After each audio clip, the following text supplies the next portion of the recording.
Oke guys, welcome back to Crypto Indonesia bersama gue Toshi, di mana kita akan membahas segala sesuatu yang berhubungan dengan cryptocurrencies dan blockchain.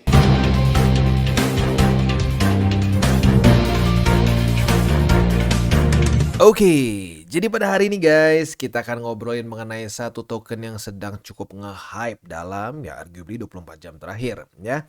Namanya adalah ACE. Nah, ACE ini bisa dibilang ngetrend karena dia baru saja listing di Binance ya. Kalau kita lihat di sini dalam satu hari dia itu open di harga 35 sen, dia daily close di 13 dolar lebih 87 sen. Berarti berapa X nih ya? Kalau kita cek dari open ke close itu berarti sekitar 3.777%. Kalau ke week tertinggi dia 4.590% ya, berarti gila banget ya, berapa X tuh hitung sendiri ya, luar biasa. Nah, buat elu para pengguna Binance ya, mungkin merasakan airdrop nih. Gua kemarin dapat juga airdrop. Gue bingung ya spesifiknya gimana bisa dapat si airdropnya itu sendiri, karena gue nggak ada ikutan launch pool tertentu. Tapi nggak tahu, mungkin kalau pengguna Binance langsung dapat gitu ya, karena ngepam lumayan ya. Nah, boleh komen di bawah siapa yang kemarin dapat airdrop dari Binance ya. Nah, sekarang kita akan masuk nih ke pembahasan utamanya. Ini si Ace nih ngepam gara-gara apa sih? Apakah memang fundamentalnya keren banget, atau jangan-jangan nih pertanda bahwa memang liquidity pelan-pelan mulai kembali ke market ya. Tetapi seperti biasa, sebelum kita mulai video ini, gua akan disclaimer dulu bahwa semua konten dari TCI bukanlah financial advice. Ini semua bentuknya adalah edukasi ya, sekali lagi bentuknya edukasi. Oke, jadi ACE ini adalah token dari suatu crypto project yang bernama Fusionist ya. Nah, Fusionist ini bahkan karena baru benar-benar listing banget, data di MC-nya pun kita bisa sini opennya di 12 dolar, sementara di Binance aja opennya di 35 ya, jadi 35 sen. Berarti memang cukup gila sih ini ya, tiba-tiba langsung loncat ke ranking berapa nih? Market cap langsung ranking ke 147 ya. Ya, ini efek mungkin listing di exchanger terbesar di dunia ya. Nah, sekarang kalau kita lihat di sini untuk si Fusionist ini ada di beberapa ini ya. Kontraknya spesifik untuk di BNB ya. Nah, selanjutnya kalau kita lihat di sini dia secara market cap itu ya dibilang kecil banget enggak ya. Ini masuknya udah ke mid cap lah ya, 301 juta US dollars. Volume kemarin itu top 10 ya, masuk ke 10 dengan 1 miliar US dollars. Ini peningkatan sebesar 491%. Market cap meningkat sebesar 10,66%. Intinya sih lagi ngepam banget deh ya. Nah, selanjutnya kita coba lihat di sini. Dia tuh sebenarnya apa sih? Jadi Fusionist ini adalah suatu AAA game ya, di mana ini didevelop secara independently ya. Klien bisa utilize Unity Engine dan bisa rendering segment employing HDRP atau High Definition Render Pipeline. Ini untuk bisa mengachieve AAA visual effects ya. Nah, di sini mereka juga menggunakan networking segments yang bisa adopt real-time synchronization. Ya, ini teknis sih banyaknya ya. Tapi intinya ini adalah suatu AAA game masuknya. Apakah nanti akan masuknya ke play to earn? Kemungkinan besar karena sudah ada tokennya gitu ya. Nah, untuk si websitenya sendiri kita bisa dapat di sini langsung ya. Klik di websitenya, kita bisa di sini. Jadi nama si tokennya itu ACE, nama projectnya Fusionist, nama si mainnetnya nanti adalah si Endurance. Begitu. For now kayaknya masih baru di BNB saja ya. Nah, kita bisa sign up for free di sini untuk bisa engage to earn ya. Kayaknya gini deh, kalau gue curiga engage to earn ini seperti kita bisa mempromosikan si project ini, maka kita bisa dapat kayak airdrop. Jadi kayak masuknya ke airdrop ya, kayak ngejar airdrop gitu lebih tepatnya ya. Nah, kalau kita lihat di sini ya, apa saja yang menjadi frequently asked questions mengenai si ACE atau Fusionist ini ya. Jadi yang pertama adalah apa itu Endurance. Nah, Endurance ini adalah Fusionist mainnet ya. Jadi nanti ke depannya ini dia mungkin akan geser ya. Kalau sekarang kan masih di BNB nih ya. Nah, nanti kemungkinan besar dia akan geser ke chain sendiri gitu. Jadi akan mandiri ya, bukan cuma sekedar token gitu ya. Nah, ini untuk si network name-nya udah ada sih sekarang, cuma kayaknya masih belum pindah nih ya. Kalau gue lihat di sini soalnya secara kontraknya baru BNB aja, atau mungkin jangan-jangan belum diupdate ya. Nah, Selanjutnya kalau kita di sini apa itu ACE? Nah, ACE ini adalah token dari si Endurance. Goalnya adalah untuk bisa mengallow user untuk engage dan earn di dalam ekosistem mereka ya. Nah, di official website-nya sendiri belum ada penjelasan si tokenomics-nya. Jadi kita tinggal tunggu ke depannya seperti apa ya. Oke. Nah, selanjutnya kalau kita lihat sih overall ya nggak terlalu berbeda jauh sama yang lain sih ya. Mungkin yang sedikit unik di dia itu adalah dia itu menyediakan juga engine yang bisa meng-achieve AAA visual effects ya. Mungkin kalau dalam ya yang mungkin di gaming industri in general mungkin kayak dia akan berkompetisi sama Unreal Engine ya kalau dia pengen bisa menghasilkan AAA visual effects.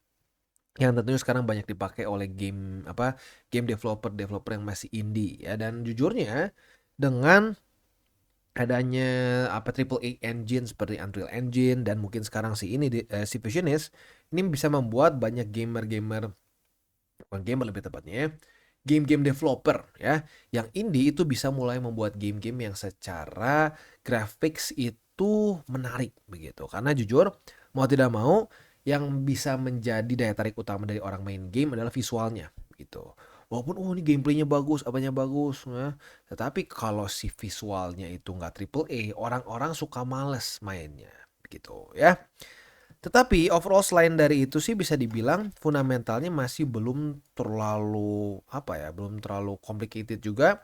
Jadi kalau menurut gua pribadi, ya ini dari pandangan gua nih. Kenapa Endurance atau Fusionist atau Ace ya, kalau kita ngomong Ace-nya lah ya, si Ace token ini bisa ngepump gila-gilaan. Kalau menurut gua, ini sekali lagi pendapat gua ya, disclaimer dulu pendapat gua. Pendapat gue ini adalah suatu pertanda bahwa bull market sudah semakin mendekat. Kalau bahasa plan B-nya tuh ini kita masih dalam pre-bull market menuju ke bull market. Buat lo yang nonton DCWT tadi pagi harusnya tahu apa yang gue omongin ya.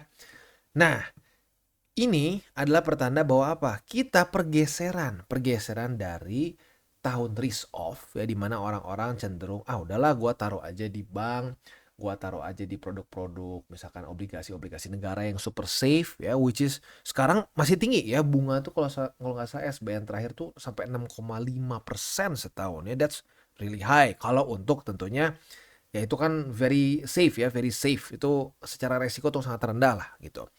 Nah, tetapi orang sepertinya mulai melihat bahwa ini ada tanda-tanda bahwa kita akan geser dari market risk off yang seperti itu ke risk on. Karena kenapa? Karena Jerome Powell, dia udah ngomong kemarin ya.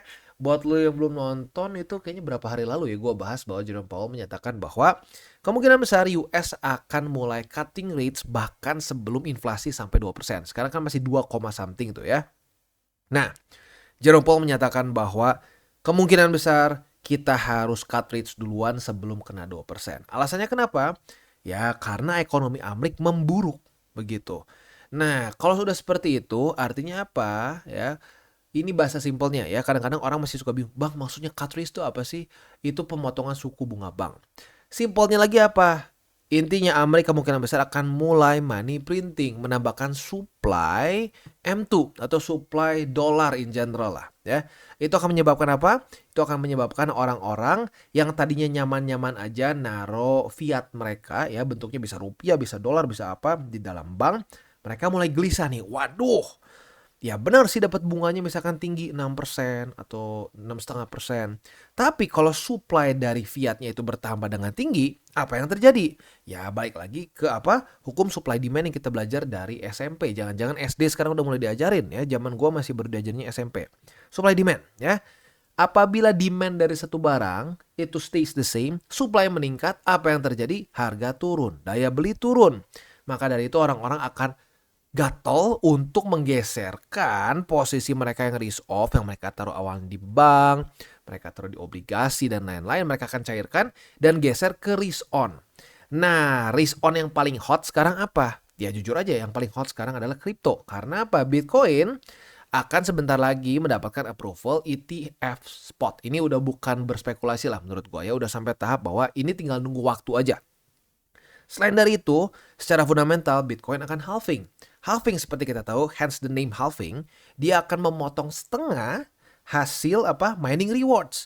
Nah, jadi dua fundamental kuat ini ada di kripto. ya, di Bitcoin lah lebih tepatnya ya, yang otomatis semua alts akan berkorelasi cenderung positif ke Bitcoin, kecuali ya alts-nya pump and dump ya beda lagi ya. Tapi kalau alts yang besar lah kayak Ethereum, Polkadot, Cardano, Matic, Solana, yang pokoknya project-project yang ada fundamentalnya lah gitu kasarnya ya, mereka akan memiliki korelasi yang besar dengan Bitcoin.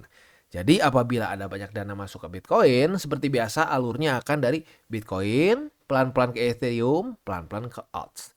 Nah, jadi ya ini nih, this is very good menurut gue. Ini salah satu pertanda bahwa kita mulai benar-benar masuk ke bull market. Nah, sekarang pertanyaannya gini, Bang, gue kelewat nih kemarin, atau Bang, gue nggak pakai Binance kemarin nih, atau apalah, gue nggak dapet airdrop nih, gimana? Kalau menurut gue, ini ngepump ribuan persen. Gitu. Jadi ini baru hari pertama juga, ya, baru close hari pertama. Jadi kalau gue pribadi, kalau lu tertarik misalkan, Bang, gue udah baca nih, menurut gue fundamentalnya bagus gitu ya, ke depannya bisa begini, begini, begini. Kalau menurut gue pribadi, for now ini masih vague ya, masih kayak ya masih di kulit-kulitnya aja gitu, masih belum ada kayak kita akan bisa begini, begini gitu. Jadi kayak plannya tuh masih, kalau telur tuh masih kayak setengah matang gitu rasanya, kalau menurut gue ya. Nah, jadi peningkatannya tuh terjadi karena memang orang-orang udah mulai siap nih untuk risk on. Tapi anggap misalkan lu ngerasa bahwa Bang, gue yakin nih sama ini. Gimana Bang TA-nya? Ya TA-nya lu lihat sendiri, bolong, nggak ada apa-apa. Karena memang belum cukup gitu. Bahkan di 4 hourly aja belum keluar MA apapun begitu. Jadi kalau gue pribadi akan tunggu sampai beberapa minggu ke depan. Kita lihat dia kemana. Kita lihat dia kemana, mulai ngebentuk support resisten, mulai keluar MA dan lain-lain, baru kita pertimbangkan lagi. Nah, buat lo yang tertarik untuk gue membahas si ACE ya, untuk lebih detail nanti secara TA-nya mungkin saat sudah mulai keluar indikator-indikator, boleh komen di bawah ya. Jadi kurang lebih seperti itu pembahasan gue mengenai ACE ya, dimana ini satu fenomena yang cukup gila ya. Kapan sih? Kapan terakhir lo ngelihat ada project listing ngepump sampai 4.700%? Ya terakhir terjadi ya di bull market begitu. Jadi ini suatu ciri-ciri bull market yang mulai pelan-pelan kembali ya. Nah tentunya ini akan menjadi suatu berita yang sangat indah lah buat lo yang sudah akumulasi dari tahun kemarin ya. Jadi congrats buat lo yang sudah akumulasi tahun kemarin. Buat lo yang belum akumulasi ya, ayo ingat sekarang sudah mulai ke tahun preparation, tahun persiapan ya. Not the best, masih bagusan tahun akumulasi sesuai dengan namanya.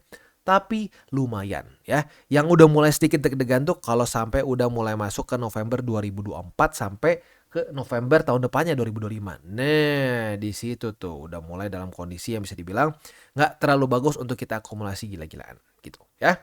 Jadi kurang lebih seperti itu update gua mengenai crypto markets in general. Dan buat kalian yang belum nonton DCWT atau Daily Charting with Toshi, bisa klik di sini, dimana kita akan daily chart your favorite cryptocurrencies. Dan buat lo yang mungkin masih bingung cara baca chart, candles, dan hal-hal mendasar lain, bisa juga klik di sini, ada tutorials with Toshi. Dan buat lo yang belum punya akun di berbagai macam exchanger, bisa cek link reflektor di bawah. Dan jangan lupa juga untuk join Telegram group kita, dimana kita bisa ngobrol-ngobrol santai mengenai dunia cryptocurrency secara dua arah. So jangan lupa untuk like, subscribe, click the bell icon, and see you on the next video.